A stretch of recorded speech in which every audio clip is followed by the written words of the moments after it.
আচ্ছা, আমরা আমাদের ব্যাটিংয়ের ভালো একটা পার্টনারশিপ দিয়েছিল ইফতেখার ভাই।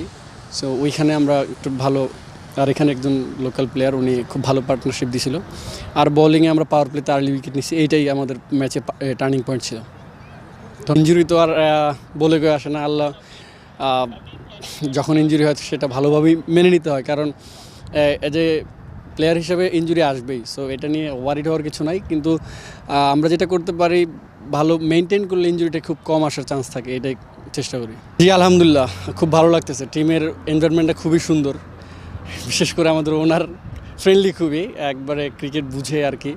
সো আমরা প্রথম ম্যাচ হারছি, বাট আমাদের সাথে খুবই ভালো, মানে আমাদেরকে খুব বুস্ট আপ করছে লাস্ট মিটিংয়ে উনি। সো এই জিনিসটা ভালো লাগে আর কি, সব ফ্র্যাঞ্চাইজি এরকম হলে আরও বেশি ভালো হয়। হ্যাঁ অবশ্যই, ক্রিকেটে কিন্তু একটা ম্যাচ ভালো, একটা ম্যাচ খারাপ হবে। সো আমরা ওইটা যেটা খারাপ হয়, এখানে শর্ট টাইমের একটা টুর্নামেন্টে একটা ম্যাচ খারাপ হলে ভাবার কোনো সময় নেই। সো খুবই শর্ট, দেখছেন গতকাল খেলছি, আবার আজকে খেলতেছি। সো আমরা যেটা খারাপ হয়েছে সেটা ভাবিনি, আর যেটা ম্যাচ আছে সেটা নিয়ে ভাবছি, তার জন্য মনে হয় আমরা বেশি ভালো করছি। জি আলহামদুলিল্লাহ, ভালো লাগতেছে। দলের জন্য কন্ট্রিবিউশন করতে পারলে সবারই ভালো লাগে। সো সেই ক্ষেত্রে আলহামদুলিল্লাহ, আল্লাহর কাছে লাখো শুকর যে আমি দিতে পারছি কিছু।